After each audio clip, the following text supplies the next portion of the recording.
ಮಂಜುಳಾ ಜೈನ್, ಡೆಲ್ಲಿ.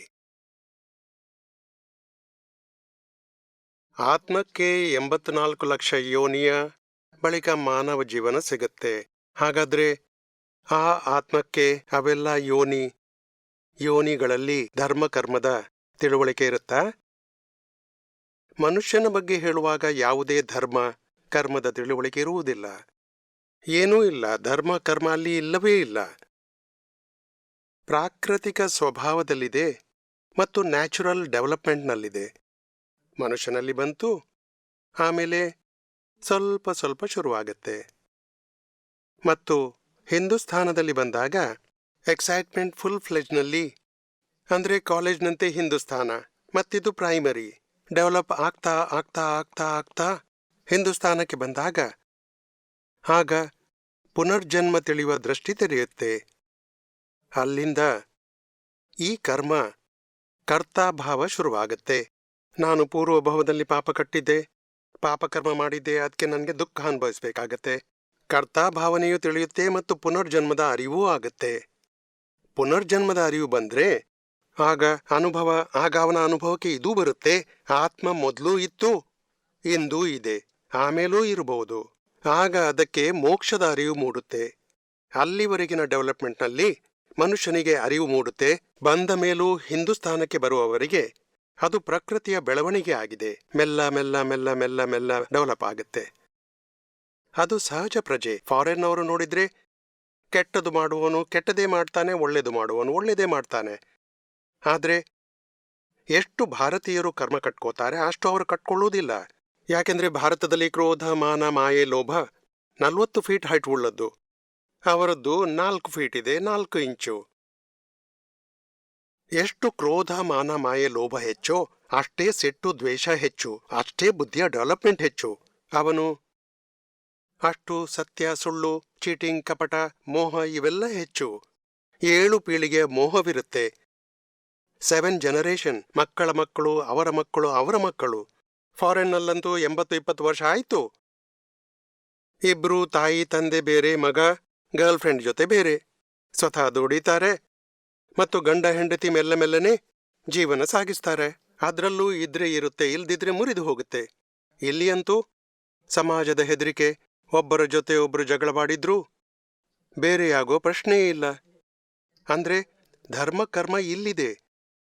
ತಪ್ಪು ಮಾಡಿ ಪಾಪ ಕಟ್ಕೋತಾರೆ ಹೆಚ್ಚು, ಒಳ್ಳೆಯದು ಮಾಡಿ ಪುಣ್ಯವನ್ನು ಕಟ್ಕೋತಾರೆ. ಮತ್ತು ಕರ್ಮ ಕಟ್ಟಿಕೊಳ್ಳದಿದ್ರೆ ಇಲ್ಲಿಂದಲೇ ಮೋಕ್ಷ ಕಟ್ಕೋಬಹುದು. ನಿಮ್ಗೆ ಅರ್ಥವಾಯ್ತಲ್ಲ? ಹೌದು, ಅರ್ಥವಾಯ್ತು. ಅನಿಲ್, ಡೆಲ್ಲಿ. ಮನದಲ್ಲಿ ಅಶಾಂತಿ ಇದೆ. ಮನಸ್ಸಿನ ಸಾಂತ್ವನಕ್ಕಾಗಿ ಏನ್ ಮಾಡ್ಲಿ? ಅಶಾಂತಿಯಿಂದ ಮನಸ್ಸು ಕ್ಷೋಭೆಗೊಳ್ತಿದೆ. ಶಾಂತಿ ಬೇಕು. ಟೆಂಪರರಿ ಶಾಂತಿ ಬೇಕಾ, ಪರ್ಮನೆಂಟ್ ಶಾಂತಿ ಬೇಕಾ? ಪರ್ಮನೆಂಟ್ ಶಾಂತಿ. ಓಹೋ, ಮನಸ್ಸಿನ ಶಾಂತಿ ಟೆಂಪರರಿ ಇರುತ್ತೆ, ಎಂದೂ ಪರ್ಮನೆಂಟ್. ಮನಸ್ಸು ಸ್ವತಃ ಟೆಂಪರರಿ, ಅದರ ಶಾಂತಿಯೂ ಟೆಂಪರರಿ. ಯಾವುದೇ ವಸ್ತು ಪರ್ಮನೆಂಟ್ ಇರುತ್ತಾ ಈ ಜಗತ್ನಲ್ಲಿ? ಸ್ವಂತದ ಆತ್ಮ ಸ್ವತಃ ಪರ್ಮನೆಂಟ್ ಆಗಿದೆ. ಅದರ ರಿಯಲೈಸೇಷನ್ ಆಯಿತು ಅಂದ್ರೆ ಪರ್ಮನೆಂಟ್ ಹ್ಯಾಪಿನೆಸ್. ನಿಮ್ಗೆ ಮನಸ್ಸಿನ ಶಾಂತಿ ಅಷ್ಟೇ ಸಾಕಾ, ಪರ್ಮನೆಂಟ್ ಹ್ಯಾಪಿನೆಸ್ ಕೂಡ ಬೇಕಾ? ಪರ್ಮನೆಂಟ್ ಹ್ಯಾಪಿನೆಸ್ ಬೇಕು. ಹಾಗಾದ್ರೆ ಇಲ್ಲಿ ಜ್ಞಾನ ಪಡ್ಕೊಳ್ಳಿ. ಆಯ್ತು. ಮನಸ್ಸಿನ ಶಾಂತಿ ಅಶಾಂತಿ ಅಂತೂ ಬೈ ಪ್ರೊಡಕ್ಷನ್. ಅಶಾಂತಿ ಬೈ ಪ್ರೊಡಕ್ಷನ್ಗೆ ಹೊರಟು ಹೋಗುತ್ತೆ.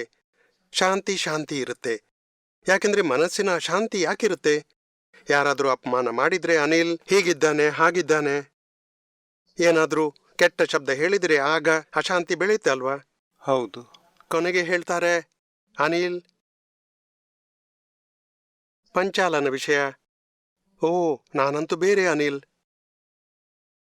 ಆಗ ಅಶಾಂತಿ ವಾಪಸ್ ಬರ್ಬಹುದಾ? ಶಾಂತಿ ಬರ್ಬಹುದಲ್ಲ? ಬೇರೆ ಅನಿಲ್ನ ಮಾತಾದ್ರೆ ನಿಮ್ಗೆ ನೋವು ಇರುತ್ತಾ? ಇಲ್ಲ. ಕೂಡ್ಲೆ ಹೊರಟು ಹೋಗುತ್ತೆ. ಕ್ರೋಧ ಕೂಡ ಹೋಗುತ್ತೆ. ಅಪಮಾನವೂ ಅನಿಸ್ಲಿಕ್ಕಿಲ್ಲ. ಯಾಕೆಂದ್ರೆ ನಾನಲ್ಲ, ಬೇರೆ ಅನಿಲ್ನ ವಿಷಯ. ಈ ಅಜ್ಞಾನತೆ ಹೊರಟು ಹೋದ್ರೆ ತನ್ನಷ್ಟಕ್ಕೆ ಅಶಾಂತಿ ಹೊರಟು ಹೋಗುತ್ತೆ. ಈ ಕ್ರೋಧ, ಅಪಮಾನ, ದುಃಖ ಎಲ್ಲವೂ ಹೊರಟು ಹೋಗುತ್ತೆ. ನಿಮ್ಗೆ ತಿಳಿಯುತ್ತಲ್ಲ? ಹೌದು. ಮನಸ್ಸಿನ ಅಶಾಂತಿ ಹೊರಟು ಹೋಗುತ್ತೆ. ನಾಡಿದ್ದು ಜ್ಞಾನ ಪಡ್ಕೊಳ್ಳಿ, ಆಯ್ತಾ? ಆಯ್ತು. ಬೇರೆ ಏನಾದ್ರೂ ಕಾರಣವಿದ್ರೆ ಹೇಳು. ಅಶಾಂತಿಯ ಬೇರೆ ಯಾವುದೇ ಕಾರಣವಿದೆಯಾ? ಕೆಲಸ ಸಿಗುವುದಿಲ್ಲ, ಮದುವೆ ಆಗುವುದಿಲ್ಲ, ಹೀಗೆ ತುಂಬಾ ಕಾರಣಗಳಿರುತ್ತವೆ ಅಶಾಂತಿಗಾಗಿ. ಕೆಲಸ ಇದೆ ಸರ್. ಕೆಲಸ ಇದೆಯಲ್ಲ, ಚೆನ್ನಾಗಿದೆಯಲ್ಲ, ಹೌದು. ಮದುವೆ ಬಾಕಿ ಇದೆ.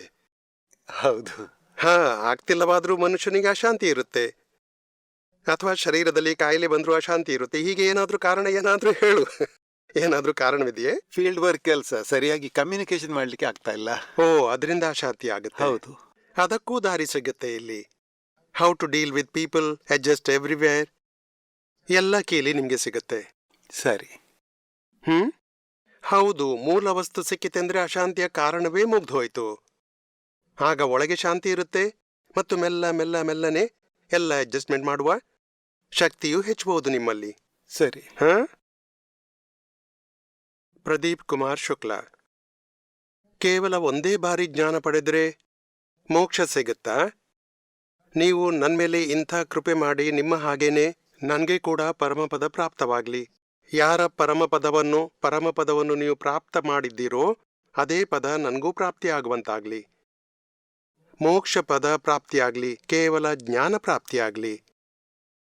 ಅದಕ್ಕೆ ಒಂದೇ ದಾರಿ, ದಾದಾಜಿಯವರಿಂದ ನನಗೆ ಸಿಕ್ಕಿದೆ. ಅದೇ ದಾರಿಯನ್ನು ನೀವು ಹಿಡಿದ್ರೆ ನಿಮಗೂ ಸಿಗ್ಬೋದು ಆ ಪದ. ಅದಕ್ಕಾಗಿ 5 ಆಜ್ಞೆಗಳಿವೆ. ಅಂದ್ರೆ ಜ್ಞಾನ ಒಮ್ಮೆ ಮಾತ್ರ ಪಡಿಬೇಕು. 5 ಆಜ್ಞೆ 70% ಉಪಯೋಗಕ್ಕೆ ಕೊಡಬೇಕು. ನಮ್ಮ ಜೀವನದಲ್ಲಿ 70% ಬರಬೇಕು ವರ್ತನೆಯಲ್ಲಿ. ಮತ್ತು ಈ ಜಾಗೃತಿಯ ಪದ, ಅನುಭವದ ಪದ, ಆತ್ಮದ ಅನುಭವ ದಶೆ ಬಂದೇ ಬರುತ್ತೆ. ಅಂದ್ರೆ ಒಂದೇ ಗುರಿ ಇಡಿ ನನಗೆ 5 ಆಜ್ಞೆಯಲ್ಲಿ ಇರಬೇಕು. ಬೆಳಿಗ್ಗೆ ಎದ್ದು ಎಷ್ಟನ್ನು ನಿಶ್ಚಯಿಸಿ ನನಗೆ 5 ಆಜ್ಞೆಯಲ್ಲಿ ಇರಬೇಕು. ಒಬ್ಬೊಬ್ಬ ವ್ಯಕ್ತಿಯ ಶುದ್ಧ ಆತ್ಮವನ್ನು ನೋಡ್ಲಿಕ್ಕಿದೆ. ಎಲ್ಲವೂ ವ್ಯವಸ್ಥಿತವಾಗಿ, ಯಾರ ದೋಷವನ್ನು ನೋಡ್ಲಿಕ್ಕಿಲ್ಲ. ಒಂದೊಂದು ಸಂದರ್ಭವನ್ನು ಫೈಲ್ಸ್ ರೂಪದಲ್ಲಿ ನೋಡಿ ಸಂಭಾವನೆಯಿಂದ ತೆಗೆದುಹಾಕಿ. ಹೀಗೆ ಜಾಗೃತಿ ಇಡುವುದರಿಂದ ಏನಾಗುತ್ತೆ? ಇಡೀ ದಿನ ಈ ಜಾಗೃತಿ ಇರುತ್ತೆ, ಪುರುಷಾರ್ಥ ಮುಂದುವರಿಯುತ್ತೆ. ರಾತ್ರಿ ಮಲಗುವ ಮುನ್ನ ಅರ್ಧ ಗಂಟೆ ತೆಗೆಯಿರಿ. ನೀವು ಕಡಿಮೆ ಅಂದರೆ 15 ನಿಮಿಷ ತೆಗೆಯಿರಿ. ಯಾರ ಶುದ್ಧಾತ್ಮವನ್ನು ನೋಡಲು ಉಳಿಯಿತು, ಎಲ್ಲ ಸರಿ ಮಾಡಿದ್ನಾ, ನನ್ನಿಂದ ಏನಾದರೂ ತಪ್ಪಾಯ್ತಾ, ಫೈಲ್ಗಳಿಂದ ಸಂದರ್ಭದಿಂದ ತೆಗೆಯುವಾಗ ನನ್ನಿಂದ ಏನಾದರೂ ತಪ್ಪಾಯ್ತಾ, ಯಾರ ದೋಷ ಕಂಡು ಬಂತು, ಎಲ್ಲಿ ದೃಷ್ಟಿ ಹಾಳಾಯಿತು, ಯಾರಿಗಾದರೂ ದುಃಖ ಕೊಟ್ನೆ, ಒಂದೊಂದು ಪ್ರಸಂಗಗಳನ್ನು ನೆನಪಿಸುತ್ತಾ ಕ್ಷಮೆ ಕೇಳಿ, ಮತ್ತೆ ರೀಸೆಟ್ ಮಾಡಿ 5 ಆಜ್ಞೆಯಲ್ಲೇ ಇರಬೇಕು. ಮೆಲ್ಲ ಮೆಲ್ಲನೆ ನಿಮ್ಮ ಶಕ್ತಿ ಹೆಚ್ಚುತ್ತೆ. 1-2 ವರ್ಷ ಕಳೆದ್ರೆ ತುಂಬ ಉಚ್ಚ ಜಾಗೃತಿ ಸಿಗುತ್ತೆ. ಅರ್ಥವಾಯ್ತಲ್ಲ? ಜ್ಞಾನ ಒಂದೇ ಬಾರಿ ಪಡಿಬೇಕಾ? ಹಾ, ಸಾಕಾಗುತ್ತೆ. ಒಂದ್ಸಲ ಮದ್ವೆ ಒಂದ್ಸಲ ಮಾಡ್ತೀರಲ್ಲ, ಆಮೇಲೆ ಆನಿವರ್ಸರಿ ಪ್ರತಿ ವರ್ಷ ಮಜಾ ಮಾಡ್ತೇವೆ. ಜ್ಞಾನ 1 ಬಾರಿ ಪಡಿಬೇಕು. ಮತ್ತು 2ನೇ ಬಾರಿ ಪಡಿದ್ರೆ ತೊಂದರೆ ಇಲ್ಲ. 1ನೇ ಬಾರಿ ನಿಶ್ಚಿತಾರ್ಥ ಅಂದ್ಕೊಳ್ಳಿ, 2ನೇ ಬಾರಿ ಮದ್ವೆ ಅಂದ್ಕೊಳ್ಳಿ. ಪದೇ ಪದೇ ಅಗತ್ಯವಿಲ್ಲ. ಹೆಸರು ಬರೆಸುವ ಅಗತ್ಯವಿಲ್ಲ. ಪ್ರತಿ ಬಾರಿ ಚರಣವಿಧಿ ಅದನ್ನು ತಗೊಂಡು ಕುಳಿತುಕೊಳ್ಳುವ ಅಗತ್ಯವಿಲ್ಲ. ಜ್ಞಾನವಿಧಿಯಲ್ಲಿ ಖಂಡಿತ ಕೂತ್ಕೊಳ್ಳಿ. ಮತ್ತು ಭಾವದಿಂದ ಅರ್ಪಣೆ ವಿಧಿ ಮಾಡಿ, ಭಾವದಿಂದ ಭಗವಂತನ ಶುದ್ಧಾತ್ಮನ ಜೊತೆ ತಂತಿ ಜೋಡಿಸಿ, ಮತ್ತು ಭಾವದಿಂದ ಉಪಯೋಗಪೂರ್ವಕ ಒಂದೊಂದು ಶಬ್ದ 5 ಜ್ಞಾನವಿಧಿದ್ದು ಹೇಳಿ. ಇದರಿಂದ ಆತ್ಮಸ್ವರೂಪದ ಭಜನೆ ಆಗತ್ತೆ, ಆರಾಧನೆಯಾಗತ್ತೆ. ತಿಳಿತಲ್ಲ ನಿಮಗೆ? ಹೌದು. ಬಹಳ ಉಚ್ಚ ಜ್ಞಾನವಿಧಿಯಲ್ಲಿ 1 ಗಂಟೆ ಬಹಳ ಉಚ್ಚ ದಿಶೆ ಇರುತ್ತೆ. ಅಂದ್ರೆ ಎಷ್ಟು ವೇಳೆ ಚಾನ್ಸ್ ಸಿಗುತ್ತೋ, ಇಲ್ಲಿ ಡೆಲ್ಲಿಯಲ್ಲಾಗ್ಲಿ, ಅಹಮದಾಬಾದಿಗೆ ಬಂದ್ರೆ ಅಥವಾ ಬೇರೆ ಸ್ಥಳದಲ್ಲಿ ಚಾನ್ಸ್ ಸಿಕ್ಕರೆ ಖಂಡಿತ ಜ್ಞಾನವಿಧಿಯಲ್ಲಿ ಕೂತ್ಕೋಬೇಕು. ಅದರಿಂದ ತುಂಬಾ ಉಚ್ಚ ದಿಶೆ ಜಾಗೃತಿ ಉತ್ಪನ್ನವಾಗುತ್ತೆ ಮತ್ತು ಆತ್ಮದ ಶಕ್ತಿಯೂ ಹೆಚ್ಚುತ್ತೆ ಜ್ಞಾನದಲ್ಲಿರ್ಲು. ತಿಳಿತಲ್ಲ ನಿಮ್ಗೆ? ಹೌದು. ಇದು ನಿಮ್ಮ ಭಾವನೆ ಏನಿದೆಯೋ ಕನಿಷ್ಠ ದಿನಾಲು 5 ಬಾರಿ ನೆನಪಿಸ್ಕೊಳ್ಬೇಕು. 2-3 ವರ್ಷದ ನಂತರ ನನ್ನನ್ನು ಭೇಟಿಯಾದಾಗ ನಿಮ್ಗೆ ನೆನ್ಪು ಬರುತ್ತೆ, ನಮ್ಗೆ ಇಲ್ಲಿ ತಲುಪಬೇಕು, ನಮ್ಗೆ ಶಕ್ತಿ ಕೊಡಿ, ಪದ ನಮ್ಗೆ ಪ್ರಾಪ್ತಿಯಾಗ್ಲಿ. ನಾವು ಹೋದ್ಮೇಲೆ ಮಾತು ಮರೆತು ಬಿಡ್ತೀರಿ. ಪುನಃ 2-3 ವರ್ಷದ ಬಳಿಕ ಸಿಕ್ಕಾಗ ಮತ್ತೊಂದು ವರ್ಷ ಆಗ ಹೇಳ್ತೀರಿ, ಇಲ್ಲೆಲ್ಲ ನನ್ಗೆ ಹೀಗೆ ಪ್ರಾಪ್ತಿ. ಅಂದ್ರೆ ಇಲ್ಲ, ನೆನಪು ಯಾವಾಗ್ಲೂ ದಿನಾಲು ನೆನಪಿಸ್ಕೋಬೇಕು. ಕನಿಷ್ಠವೆಂದ್ರೆ ದಿನಕ್ಕೆ 5-10 ಬಾರಿ ನೆನಪು ಮಾಡ್ಕೋಬೇಕು. ಅಂದ್ರೆ ನನ್ಗೆ ಈ ಸ್ಥಿತಿ ಬೇಡ, ಆ ಸ್ಥಿತಿ ಬೇಕು ಜಾಗೃತಿ ಇದ್ದು. ಹೀಗೆ ಧ್ಯೇಯ ಸ್ವರೂಪವಾದ್ರೆ ಖಂಡಿತ ಆ ಸ್ಥಿತಿಯ ದಾರಿ ಇದೇ ಆಗಿದೆ. 5 ಆಜ್ಞೆ ಮತ್ತು ಪ್ರತಿಕ್ರಮಣ. ಮತ್ತು ಮುಂದಿನ ದಾರಿ ಅಂದ್ರೆ 5 ಆಜ್ಞೆ ಹೀಗೆ ಪಾಲಿಸಬೇಕು. ಅದಕ್ಕಾಗಿ ಪ್ರತ್ಯಕ್ಷ ಸತ್ಸಂಗದ ಅಗತ್ಯವಿದೆ. ಪುಸ್ತಕದಲ್ಲೂ ದಾದಾಜಿಯ ಸತ್ಸಂಗ ಸಿಗಬಹುದು, ಅಥವಾ VCDಯಲ್ಲಿ ಸ್ವಲ್ಪ ಸಿಗುತ್ತೆ, ಮತ್ತು ಪ್ರತ್ಯಕ್ಷ ಎಲ್ಲಕ್ಕಿಂತ ಹೆಚ್ಚು ಸಿಗುತ್ತೆ. ಅಂದ್ರೆ ಸತ್ಸಂಗದ ಪರಿಚಯದಲ್ಲಿ ಎಷ್ಟು ಇರುವಿರೋ ಅಷ್ಟೇ ನಿಮ್ಮ ಜ್ಞಾನ ದಿಶೆ ಜಾಗೃತಿ ಹೆಚ್ಚುತ್ತೆ ನಿಮ್ದು. ತಿಳಿತಲ್ಲ ನಿಮ್ಗೆ? ಹೌದು. ಮುಕೇಶ್ ಕುಮಾರ್, ದಮೋಹ, ಮಧ್ಯಪ್ರದೇಶ. ಭಾವ ಮತ್ತು ವಿಚಾರದಲ್ಲಿ ಏನು ಅಂತರವಿದೆ? ವಿಚಾರಗಳಿಂದಲೂ ಕರ್ಮಬಂಧನವಾಗುತ್ತೋ? ಅಜ್ಞಾನ ದಿಶೆಯಲ್ಲಂತೂ ವಿಚಾರದಿಂದಲೂ ಆಗುತ್ತೆ. ಏನಾದರೂ ಅವ ಹೇಳ್ತಾನೆ, ನಾನು ವಿಚಾರ ಮಾಡದಿದ್ರೂ ಕರ್ಮಬಂಧನವಾಗುತ್ತೆ, ಒಳ್ಳೆ ವಿಚಾರ ಮಾಡಿದ್ರೂ ಕರ್ಮಬಂಧನ, ಯಾಕೆಂದ್ರೆ ಕರ್ತಾಭಾವ ನಾನೇ. ಮುಕೇಶ್ ಕುಮಾರ್ ಹೀಗೆ ಅಜ್ಞಾನದಿಂದ ಏನು ಮಾಡಿದ್ರು ಎಲ್ಲ ಕರ್ಮಬಂಧನ ಅವನಿಗೆ ಆಗಿಬಿಡುತ್ತೆ. ಆಮೇಲೆ ನಾವು ಜ್ಞಾನ ಪಡೆದ ಬಳಿಕ ವಿಚಾರ ಕೆಟ್ಟದು ಬರಲಿ ಅಥವಾ ಒಳ್ಳೆದು ಬರಲಿ, ಆಗ ಕರ್ಮಬಂಧನ ಬರುವುದಿಲ್ಲ. ವಿಚಾರ ಬೇರೆ ಹಾಗೂ ಭಾವ ಬೇರೆ. ಭಾವ ಬೀಜವಾಗಿದೆ, ವಿಚಾರ ಬೀಜದಿಂದ ಬಂದ ಫಲ. ಇಂದಿನ ವಿಚಾರವೆಂದ್ರೆ ಪೂರ್ವ ಭಾವದಲ್ಲಿ ಹಾಕಿದ ಭಾವದ ಫಲ. ಇವತ್ತು ನಮ್ಗಾಗಿ ಏನಿದೆ, ಆ ಭಾವ ಹೋಗಿದೆ, ಈಗ ಸ್ವಭಾವ ಜಾಗೃತಿಯಲ್ಲಿ ಬಂದಿದ್ದೀವಿ. ಭಾವ ಅಭಾವ ಈಗ ಮುಗಿದು ಹೋಗಿದೆ. ಮನದ ಭಾವ ಏನಿದೆಯೋ ಅದನ್ನು ವಿಚಾರವನ್ನು ಭಾವ ಹೇಳಲಾಗುವುದಿಲ್ಲ, ಅದಕ್ಕೆ ವಿಚಾರ ಅನ್ನಲಾಗುತ್ತೆ. ಮತ್ತು ಕೆಲವೊಮ್ಮೆ ಅಂದರೆ ನನಗೆ ಎಲ್ಲಾದರೂ ಪ್ರಸಾದ ಹಂಚುವ ಭಾವವಿದೆ, ನನಗೆ ಹೆಲ್ಪ್ ಮಾಡುವ ಭಾವವಿದೆ, ಅದು ಭಾವವಲ್ಲ, ಅದು ಇಚ್ಛೆ. ಇಚ್ಛೆ ಮತ್ತು ವಿಚಾರ ಎಲ್ಲ ಡಿಸ್ಚಾರ್ಜ್ನ ಪರಿಣಾಮ. ಮತ್ತು ಭಾವ ಯಾವುದಕ್ಕೆ ಅಂತಾರೆ? ನಾನೇ ಮುಕೇಶ. ಆ ಆರೋಪಿ ಭಾವ ಭಾವ ಅನ್ನಲಾಗುತ್ತೆ. ಮತ್ತು ಈ ಅಜ್ಞಾನ ಮಾನ್ಯತೆ, ಆಮೇಲೆ ಇತರರ ಬಗ್ಗೆ ದ್ವೇಷ ಮಾಡುವುದಕ್ಕೆ ಅಭಾವ ಅನ್ನಲಾಗುತ್ತೆ, ಮೋಹ ಮಾಡುವುದಕ್ಕೆ ರಾಗ ಭಾವ ಅನ್ನಲಾಗುತ್ತೆ. ಈ ಭಾವ ಅಭಾವ ಇಲ್ಲಿದೆ. ಆರೋಪಿ ಭಾವದಿಂದ ತಿಳ್ಕೊಂಡ್ರೆ ಅದೇ ಭಾವ ಅಭಾವ. ತಿಳಿತಲ್ಲ? ಹೌದು. ಅದು ಜ್ಞಾನದಿಂದ ಹೊರಟು ಹೋಗುತ್ತೆ. ಭಾವ ಮುಗಿದೋಯ್ತು, ಈಗ ಡಿಸ್ಚಾರ್ಜ್ ಇಚ್ಛೆ ವಿಚಾರವಿದ್ರೆ ಅವೆಲ್ಲ ಇರುತ್ತವೆ. ಅದು ಮುಕೇಶ್ ಕುಮಾರ್ನದ್ದು. ನೀವು ಅವನನ್ನು ತಿಳಿದವರು, ನೋಡಿದವರು. ಇದಕ್ಕಾಗಿ ನಮಗೆ ಕರ್ಮಬಂಧನ ಆಗ್ಲಿಕ್ಕಿಲ್ಲ ಜ್ಞಾನದ ಬಳಿಕ. ತಿಳಿತಲ್ಲ ನಿಮ್ಗೆ? ಜೈ ಶ್ರೀಕೃಷ್ಣ. ಹರೀಶ್ ಚಂದ್ರ ಶರ್ಮಾ, ನ್ಯೂ ಡೆಲ್ಲಿ. ಯಾರೆಲ್ಲ ಮೊದಲು ದೀಕ್ಷೆ ಪುಣ್ಯ ಗುರುವಿನಿಂದ, ಪೂಜ್ಯ ಗುರುವಿನಿಂದ ಪಡೆದಿದ್ದೀರೋ ಆ ಜ್ಞಾನ ಕೂಡ ವಿಧಿಯಲ್ಲಿ ಪಾಲ್ಗೊಳ್ಳುತ್ತಾ? ಹಾ, ಖಂಡಿತವಾಗುತ್ತೆ. ಯಾಕೆಂದ್ರೆ ಅದು ಅವೆಲ್ಲ ರಿಲೇಟಿವ್ ಆಗಿತ್ತು. ನಾಮಸ್ಮರಣೆ ಪಡೆದಿದ್ರೆ, ಮಂತ್ರ ಪಡೆದಿದ್ರೆ, ದೀಕ್ಷೆ ಪಡೆದಿದ್ರೆ, ಗುರು ಮಾಡ್ಕೊಂಡೇ ಎಲ್ಲ ರಿಲೇಟಿವ್. ಅದು ಹರೀಶ್ ಚಂದ್ರನದ್ದಾಗಿದೆ. ನೀವಂತೂ ಹರೀಶ್ ಚಂದ್ರರಿಂದ ಭಿನ್ನ. ಮತ್ತು ನೀವು ಸ್ವತಃ ಯಾರು ಅದರ ಪರಿಚಯ ಮಾಡಲಿಚ್ಛಿಸ್ತೀರಿ. ಅಂದ್ರೆ ನಾನು ಸ್ವತಃ ಯಾರು ಅಂದ್ರೆ ಈ ಜ್ಞಾನ ಬೇರೆ ಇದೆ, ಮತ್ತು ಅದು ಆ ಮಂತ್ರ ದೀಕ್ಷೆ ಎಲ್ಲವೂ ಬೇರೆಯಾಗಿದೆ. ಅಂದ್ರೆ ಪಡೆಯಲು ತೊಂದರೆ ಇಲ್ಲ. ಮತ್ತು ಅದು ಗುರುವಿನ ಮಾರ್ಗ, ಇದು ಜ್ಞಾನಿಯ ಮಾರ್ಗ. ಗುರುವಂತೂ ಈ ಜಗತ್ತಿನಲ್ಲಿ ಇರ್ತಾರೆ. ಬಾಲ್ಯದಲ್ಲಿ ಜನ್ಮವಾದಾಗ ತಾಯಿ ಮೊದಲ ಗುರು, ಟೀಚರ್ ಕೂಡ ಗುರು. ಆಮೇಲೆ ಧರ್ಮದ ಗುರುಗಳು ಇರ್ತಾರೆ. ಮತ್ತು ಅಪರಿಚಿತರ ಬಳಿ ದಾರಿ ಕೇಳಿದ್ರೆ ಅವರು ನಮ್ಮ ಗುರು. ಗುರು ಜಗತ್ತಿನಲ್ಲಿ ರಿಲೇಟಿವ್ನಲ್ಲಿ ಎಲ್ಲಾದರೂ ಇದ್ದೇ ಇರ್ತಾರೆ. ಆದರೆ ಜ್ಞಾನಿ ಪುರುಷ ಅವರು ಬೇರೆಯಾಗಿರ್ತಾರೆ. ಅವರು ಗುರು ಆಗಿರುವುದಿಲ್ಲ, ಯಾರನ್ನೂ ಶಿಷ್ಯರಾಗಿ ಸ್ವೀಕರಿಸುವುದಿಲ್ಲ. ಮತ್ತು ಸ್ವತಃ ದಾದಾಜಿ ಯಾವಾಗಲೂ ಹೇಳ್ತಿದ್ರು, ನಾನು ಯಾರ ಗುರು ಅಲ್ಲ, ನಾನು ಲಘುತ್ತಮ ಪುರುಷ, ಎಲ್ಲಕ್ಕಿಂತ ಚಿಕ್ಕ.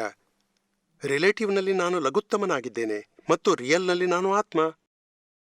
ಅಲ್ಲಿ ನಾನು ಆತ್ಮದಲ್ಲಿರ್ತೀನಿ, ನಿಮ್ಮನ್ನು ಆತ್ಮದಲ್ಲಿರಿಸ್ತೀನಿ. ಯಾವ ಆತ್ಮ ಯಾರ ಗುರು, ಯಾವ ಆತ್ಮ ಯಾರ ಶಿಷ್ಯ? ಆತ್ಮದಲ್ಲಿದ್ದೀನಿ, ಯಾರೇ ಗುರು ಇಲ್ಲ, ಶಿಷ್ಯನಿಲ್ಲ. ಭೇದ ಭಾವವೇ ಇಲ್ಲ, ಅಗಲುವಿಕೆಯ ಭೇದವೇ ಇಲ್ಲ. ಆದ್ರೆ ಜಗತ್ತಿನಲ್ಲಿದೆ, ಇವ ದೊಡ್ಡವ, ಇವ ಚಿಕ್ಕವ, ಇವ ಗುರು, ಇವ ಶಿಷ್ಯ, ಇವರು ಟೀಚರ್, ಇವ ಶಿಷ್ಯ ವಿದ್ಯಾರ್ಥಿ. ಇಲ್ಲಿ ಗುರು ಶಿಷ್ಯರ ಭೇದವಿಲ್ಲ. ಅಂದ್ರೆ ಅಲ್ಲಿ ಗುರು ಇರುವರು ಮತ್ತು ಬೇರೆ ಗುರುಗಳು ಕೂಡ ಆಗುತ್ತಿರುವರು. ದತ್ತಾತ್ರೇಯರಿಗೆ 24 ಗುರುಗಳಿದ್ರು. ಭಗವಾನ್ ಮಹಾವೀರ್ ಹೇಳ್ತಿದ್ರು, ನಾನಂತೂ ಇಡೀ ಜಗತ್ತನ್ನೇ ಗುರುವಿನಂತೆ ಸ್ಥಾಪಿಸಿದೆ, ನಾನು ಶಿಷ್ಯರಂತೆ ಇರ್ತೀನಿ, ಎಲ್ಲಕ್ಕಿಂತ ಚಿಕ್ಕ ಶಿಷ್ಯ. ಅಂದ್ರೆ ಜ್ಞಾನಿಯ ದೃಷ್ಟಿ ಹೀಗಿರುತ್ತೆ. ಗುರು ಯಾರದ್ದೂ ಆಗಿರುವುದಿಲ್ಲ, ಮತ್ತು ಶಿಷ್ಯ ಭಾವದಲ್ಲಿ ನಿರಂತರ ಇರ್ತಾರೆ, ಲಘುತ್ತಮ ಭಾವದಲ್ಲಿ. ಮತ್ತು ನಮಗೆ ಈ ಜ್ಞಾನದಿಂದ ನಾವು ಸ್ವತಃ ಯಾರು ಆತ್ಮದ ಪರಿಚಯ ಮಾಡ್ಕೋತೀವಿ. ಆಮೇಲೆ ಹರಿಶ್ಚಂದ್ರರ ಗುರು ಕೂಡ ಇರಬಹುದು, ಅವರು ಶಿಷ್ಯ ಭಾವದಲ್ಲೂ ಇರಬಹುದು. ವೈಫ್ನ ಪತಿಯಾಗಿರ್ಲೂಬಹುದು, ಪುತ್ರನ ಅಪ್ಪನೂ ಇರಬಹುದು. ಹರಿಶ್ಚಂದ್ರರು ಪತಿಯಾಗಿದ್ರೆ ಅಳಿಯನೂ ಆಗಿರ್ಬೋದು. ವ್ಯವಹಾರ ಎಲ್ಲ ಮಾಡಬೇಕು, ಗುರುವಿನ ಬಳಿ ಹೋಗ್ಬೇಕು, ನಮಸ್ಕಾರ ಮಾಡಬೇಕು, ಗುರುವಿನ ಆಶೀರ್ವಾದವು ಪಡಿಬೇಕು. ವ್ಯವಹಾರ ಏನ್ ಮಾಡಬೇಕೋ ಇಡೀ. ಮತ್ತು ನಿಮ್ಗನಿಸಿದ್ರೆ ನನಗೆ ಈಗ ಗುರುವಿನ ಅಗತ್ಯವಿಲ್ಲ, ಅವ್ರು ನಿಮ್ಮನ್ನು ಬಿಟ್ರೆ ಬಿಡಿಸ್ಕೊಳ್ಳಿ, ಯಾವ ಅಗತ್ಯವಿಲ್ಲ. ಆದರೆ ಇದು ಎರಡನೇ ದಾರಿ ಆತ್ಮದಲ್ಲಿ ಇರಬೇಕು, ಮತ್ತು ನೀವು ಗುರುವಿನಲ್ಲೂ ಆತ್ಮ ನೋಡಿ, ಮತ್ತು ವೈಫ್ನಲ್ಲೂ ಆತ್ಮ ನೋಡಬೇಕು, ಮತ್ತು ಪತ್ನಿ ಮತ್ತು ಪತಿಯ ವ್ಯವಹಾರವೂ ಇರುತ್ತೆ, ಮತ್ತು ಒಳಗೆ ಆತ್ಮದ ದೃಷ್ಟಿಯೂ ಇರುತ್ತೆ. ಹಾಗಾದ್ರೆ ಎಲ್ಲಿ ತೊಂದರೆ ಬರುತ್ತೆ? ತಿಳಿತಲ್ಲ? ಜ್ಞಾನ ಪಡೆಯೋದ್ರಲ್ಲಿ ತೊಂದರೆ ಇಲ್ಲ, ನೀವು ಖಂಡಿತ ಜ್ಞಾನ ಪಡಿಬಹುದು. ಜಯ ಸಚ್ಚಿದಾನಂದ. ಜಯ ಸಚ್ಚಿದಾನಂದ. ರಮೇಶ ಆರ್ ಭಾರ್ಗವ್, ಗುಡ್ಗಾಂವ್. ಆತ್ಮ ಮತ್ತು ಪರಮಾತ್ಮನಲ್ಲಿ ಏನಂತರ? ಆತ್ಮ ಪರಮಾತ್ಮನ ಅಂಶವಾಗಿದೆಯೇ? ಒಂದ್ ವೇಳೆ ಹೌದಾದ್ರೆ ಅದು ಹೇಗೆ, ಯಾವಾಗ ಇದರಿಂದ ಬೇರೆಯಾಯಿತು? ನಿಜ ಮಾತೆಂದ್ರೆ ಆತ್ಮ ಪರಮಾತ್ಮನ ಅಂಶವಲ್ಲ. ಆತ್ಮ ಸೋ ಪರಮಾತ್ಮ. ನಮ್ಮ ಹಿಂದೂ ಶಾಸ್ತ್ರದಲ್ಲಿ ಎಲ್ಲಾ ಕಡೆ ಇದೇ ಮಾತು ಬರುತ್ತೆ, ಆತ್ಮ ಸೋ ಪರಮಾತ್ಮ. ನೀವು ಓದಿಲ್ವೇ? ಇಲ್ಲ, ಅದಂತೂ ಸರಿ. ಆದ್ರೆ ಗೀತೆಯಲ್ಲಿ ಹೇಳಲಾಗಿದೆ ನೋಡಿ, ಈ ಜಗತ್ತಿನಲ್ಲಿ ಜೀವಾತ್ಮ ಅಥವಾ ಜೀವ ನನ್ನ ಶಾಶ್ವತ ಅಂಶ. ಹಾಗಾದ್ರೆ ಇದರ ಅರ್ಥ ಏನು? ಹಾ, ಅದು ಅರ್ಥ ಮಾಡ್ಕೋಬೇಕು. ಅಂಶ ಯಾವ್ದಕ್ಕೆ ಹೇಳ್ತಾರೆ? ಇಲ್ಲಿ ಶಾಶ್ವತ ಅಂಶ ಹೇಳಲಾಗಿದೆ. ಶಾಶ್ವತ ಅಂದ್ರೆ ಇದರ ಎರಡು ತುಂಡು ಆಗಿರ್ಬೋದಾ? ಶಾಶ್ವತದ ಅರ್ಥ ಹಾ, ಕಾಯಂ ಅಖಂಡವಾಗಿದೆ. ಆಗಿರುವಂತದ್ದು. ಅದರ ತುಂಡು ಹೇಗಾಗುತ್ತೆ, ಆಮೇಲೆ ಜೋಡುತ್ತೆ, ನಂತರ ಅಖಂಡವಾಗೋದು, ಇದು ಹೇಗೆ ಆಗುತ್ತೆ? ಇದು ವಿರೋಧಾಭಾಸದ ಮಾತು. ನಿಜ ಸಂಗತಿ ಏನು? ಶಬ್ದಗಳು ನಿಜವಾಗಿವೆ, ತಿಳಿಯಲು ಗೊಂದಲವಾಗಿವೆ. ತಿಳಿಯೋ ಮಾತನ್ನು ಹೇಗೆ ಅರ್ಥ ಮಾಡ್ಕೋಬೇಕು? ಒಂದು ದೃಷ್ಟಾಂತ ಕೇಳೋಣ. ಒಂದು ಮಡಿಕೆ ಇದೆ ಅಂತ ಇಟ್ಕೊಳ್ಳಿ. ಅದರಲ್ಲಿ 1000 ವೋಲ್ಟ್ನ ಬಲ್ಬ್ ಹಾಕಿದೆವು. ಅದಕ್ಕೆ ಕವರ್ ಮಾಡಿದ್ರೆ ಪ್ರಕಾಶದ ಕಿರಣಗಳು ಹೊರಬರುತ್ತಾ? ಇಲ್ಲ, ಅದು ಮುಚ್ಚಿ ಹೋಯಿತು. ಒಂದು ಚಿಕ್ಕ ರಂಧ್ರ ಮಾಡಿದ್ರೆ ಅಂಶವಾಗಿ ಬೆಳಕು ಹೊರಬರುತ್ತೋ ಇಲ್ವೋ? ಬೆಳಕಿನ ಕಿರಣ ಬರುತ್ತೋ ಇಲ್ವೋ? ಹಾ ಬರುತ್ತೆ, ಹಾ, ಚೆನ್ನಾಗಿ ಬರುತ್ತೆ. ಅಂಶ ಲೈಟ್ ಬರುತ್ತೆ. ಒಳಗೆ ಸಂಪೂರ್ಣ ಅಂಶವಿದೆ. ಆವರಣದಿಂದಾಗಿ ಅಂಶ ಬೆಳಕು ಹೊರಬರುತ್ತೆ. ತಿಳಿತಲ್ಲ ನಿಮ್ಗೆ? ಹ್ಮ್ ಒಳಗೆ ಬೇರೆ ರಂಧ್ರ ಮಾಡಿದ್ರೆ, ಬಹಳಷ್ಟು ರಂಧ್ರ ಮಾಡಿದ್ರೆ ಮತ್ತು ಮಡಿಕೆಯನ್ನೇ ಒಡೆದ್ರೆ ಆಗ ಅಂಶ ಸರ್ವಾಂಶದಲ್ಲಿ ಸೇರುತ್ತೆ. ಹಾಗೆ ಆಗುತ್ತೋ ಇಲ್ವೋ? ಅಲ್ಲ, ಸೇರುತ್ತೆ ಒಂದ್ ರೀತಿಯಲ್ಲಿ. ಅಂದ್ರೆ ಒಂದು ರೀತಿಯಿಂದ ನಿಜವಾಗಿಯೂ ಅಲ್ಲಿ ಅಂಶ ಇರಲೇ ಇಲ್ಲ, ಸ್ವತಃ ಸರ್ವಾಂಶವಾಗಿತ್ತು, ಮತ್ತು ಆವರಣದಿಂದಾಗಿ ಅಂಶ ಅಂಶ ಅಂಶ ಅನಿಸ್ತಿತ್ತು. ತಿಳಿತಲ್ಲ ನಿಮ್ಗೆ? ಹೌದು. ಇದು ನಿಜವಾಗಿಯೂ ಹೀಗಿದೆ ಅಂದ್ರೆ ಆತ್ಮ ಅಂಶ ರೂಪವಲ್ಲ, ಅದರ ಮೇಲೆ ಆವರಣ ಬಂದಿದೆ ಮತ್ತು ಅಂಶಜಾನ ಪ್ರಕಟಿತವಾಯಿತು. ಅದನ್ನು ಅಂಶವೇ ಹೇಳಲಾಗುತ್ತೆ. ಅಂಶ ಹೇಳಲಾಯಿತು. ಮತ್ತೆ ಎಲ್ಲಾ ಪ್ರಕಾರದ ಆವರಣ ತುಂಡಾದಾಗ ಹೇಳ್ತಾರೆ ಅಂಶ ಪರಮಾತ್ಮನಲ್ಲಿ ಸೇರಿಕೊಂಡಿತು, ಸರ್ವಾಂಶದಲ್ಲಿ ಸೇರಿಕೊಂಡಿತು. ನಿಜವೆಂದರೆ ಸ್ವತಃ ಸರ್ವಾಂಶವಾಗಿದೆ, ಅಂಶ ಎಂದೂ ಆಗಲಿಲ್ಲ. ಅದರ ಮಾನ್ಯತೆಯಲ್ಲಿ ಅಂಶವಾಗಿದೆ. ಮಾನ್ಯತೆ ಹೇಗೆ ಬಂತು? ಇದು ಜೀವಾತ್ಮ ಶಬ್ದ ಹೇಳಲಾಗುತ್ತಲ್ಲ. ಹೌದು. 3 ಶಬ್ದಗಳಿವೆ: ಜೀವಾತ್ಮ, ಅಂತರಾತ್ಮ ಮತ್ತು ಪರಮಾತ್ಮ. ನಿಜವಾಗಿಯೂ ಸ್ವತಃ ಆತ್ಮವೇ ಆಗಿದೆ, ಅದರಲ್ಲಿ ಏನೂ ಸಂಶಯವಿಲ್ಲ. ಆದರೆ ಜೀವಾತ್ಮ ಯಾಕೆ ಹೇಳಲಾಗಿದೆ? ಜಗತ್ತಿನ ಸಿಟ್ಟು, ದ್ವೇಷ, ಮೋಹದಲ್ಲಿ ಮುಳುಗಿದೆ. ವಿನಾಶದಲ್ಲಿ ಕ್ಷರಭಾವದಲ್ಲಿದೆ. ಕ್ಷರಭಾವದಲ್ಲಿ ನಾನೇ ದೇವರು, ನಾನು ಪತಿ, ನಾನು ಇವರ ಯಜಮಾನ, ನಾನು ನೌಕರ, ನಾನು ಮಾಲೀಕ, ಇವೆಲ್ಲ ಮಾನ್ಯತೆ. ಇದು ಕ್ಷರಭಾವ. ವಿನಾಶಭಾವ ಮತ್ತು ವಿನಾಶಭಾವವಾದ್ರೆ ಅದನ್ನು ಜೀವದೇಶ ಹೇಳಲಾಗಿದೆ, ಜೀವಾತ್ಮ ಹೇಳಲಾಗಿದೆ. ಯಾವಾಗ ಅವನಿಗೆ ಜ್ಞಾನಿ ಸಿಗುತ್ತಾನೋ ಆಗ ಇದು ಗೊತ್ತಾಗುತ್ತೆ, ದೇಹವಂತೂ ವಿನಾಶಿ ಪಂಚಭೂತಗಳ, ನಾನು ಆತ್ಮ ಅವಿನಾಶಿಯಾಗಿರುವನು. ಅದನ್ನು ಅಕ್ಷರಭಾವ ಹೇಳಲಾಗತ್ತೆ. ಮತ್ತು ಅಕ್ಷರಭಾವವನ್ನು ಅಂತರಾತ್ಮದೇಶ ಹೇಳಲಾಗತ್ತೆ. ಅಂದ್ರೆ ಮೂಢಾತ್ಮದೇಶ ಬಿಟ್ಟಿತು, ಜೀವದೇಶ ಬಿಟ್ಟು ಮತ್ತು ಅಂತರಾತ್ಮ ದೇಶದಲ್ಲಿ ಸ್ವತಃ ಬಂತು. ಮತ್ತು ಎಲ್ಲ ಪ್ರಕಾರದ ಆವರಣ ಮುಗಿದಾಗ ಸ್ವತಃ ಅಕ್ಷರದಿಂದ ಅನಕ್ಷರ ಪದದಲ್ಲಿ ಪುರುಷೋತ್ತಮ ಪದದಲ್ಲಿ ಬರುತ್ತೆ. ಅದೇ ಪರಮಾತ್ಮ ಪದ, ಅದೇ ವಿಜ್ಞಾನದ ಘನ ಆತ್ಮ, ಸ್ವತಃ ಜೀವಾತ್ಮ ಆಗಿದ್ದಾನೆ, ಸ್ವತಃ ಶಿವಸ್ವರೂಪ ಮತ್ತು ಸ್ವಯಂ ಪರಮಾತ್ಮನಾಗಿರುತ್ತಾನೆ. ತಿಳಿತಲ್ಲ ನಿಮ್ಗೆ? ಅಂದ್ರೆ ಆತ್ಮನೇ ಪರಮಾತ್ಮ, ಆಮೇಲೆ ಅಜ್ಞಾನವಿದ್ರೆ ಅಲ್ಲಿವರೆಗೆ ಜೀವದಶೆ, ಜ್ಞಾನವಾದ್ರೆ ಅಂತರಾತ್ಮ ಮತ್ತು ಕೈವಲ್ಯ ಜ್ಞಾನವಾದ್ರೆ ಸ್ವತಃ ಪರಮಾತ್ಮನಾಗ್ತಾನೆ. ಪರಮಾತ್ಮ ಶಬ್ದ ಪರಮ ಆತ್ಮವಾಗಿದೆ, ಇದರ ಸಂಧಿಯಾಗಿದೆ. ಅಂದ್ರೆ ಪರಮ ಶಬ್ದ ಎಲ್ಲೆಲ್ಲಿ ವಿಶೇಷಣೆಯಾಗಿದೆಯೋ, ಎಲ್ಲೆಲ್ಲಿ ಬರುತ್ತೋ, ಪರಮಶಾಂತಿ, ಪರಮ ತೇಜ, ಪರಮ ಸುಖ, ಪರಮ ಆನಂದ, ಪರಮ ಹಂಸ, ಪರಮ ಆತ್ಮ. ಪರಮಾತ್ಮ ಅಂದ್ರೆ ಆಬ್ಸಲ್ಯೂಟ್ ಸ್ಥಿತಿಗೆ ತಲುಪುತ್ತೆ. ತಿಳಿತಲ್ಲ ನಿಮ್ಗೆ? ಹೌದು. ಆತ್ಮದ ಆಬ್ಸಲ್ಯೂಟ್ ಸ್ಥಿತಿ ಬಂತು, ಕೈವಲ್ಯ ಜ್ಞಾನವಾಯ್ತು. ಅಲ್ಲ, ಬೇಸಿಕಲಿ ಆತ್ಮ ಕೂಡ ಅಕ್ಷರ ಅಲ್ವಾ? ಅಕ್ಷರವೇ ಹೇಳಲಾಗತ್ತೆ. ಆದ್ರೆ ಅಕ್ಷರದಲ್ಲೂ ಗೀತೆಯಲ್ಲಿ ಕೃಷ್ಣ ಭಗವಂತ ಹೇಳಿಲ್ವೇ, ಅಕ್ಷರದಿಂದ ಪರ ಅಕ್ಷರ, ಅಕ್ಷರ ಪುರುಷೋತ್ತಮ. ಅಂದ್ರೆ ಕ್ಷರ ವಿನಾಶಿಯಾಗಿದೆ, ಅಕ್ಷರ ಅವಿನಾಶಿ, ಮತ್ತು ಅವಿನಾಶಿ ಆಬ್ಸಲ್ಯೂಟ್. ಆದ್ರೆ ಮತ್ತು ಈ ಅವಿನಾಶಿ ಆರಂಭವಾಗುತ್ತೆ, ಅದಕ್ಕೆ ಪುರುಷ ಪದ ಹೇಳಲಾಗತ್ತೆ. ಈ ವಿನಾಶಿ ಪ್ರಕೃತಿ ಸ್ವರೂಪವಾಗಿದೆ, ಇದು ಪುರುಷ, ಅದನ್ನು ಪುರುಷೋತ್ತಮ ಹೇಳಲಾಗತ್ತೆ. ಅಂದ್ರೆ ವಿನಾಶಿಯಂತೂ ಇದೆ, ಆದ್ರೆ ವಿನಾಶಿ ಕೂಡ ಆಬ್ಸಲ್ಯೂಟ್ ಸ್ಥಿತಿಯಲ್ಲಿ ಬಂದಿದೆ, ಕೈವಲ್ಯ ಜ್ಞಾನವಾಯಿತು, ಆಗ ಅದಕ್ಕೆ ಪರಮಾತ್ಮ ಅನ್ನಲಾಗತ್ತೆ.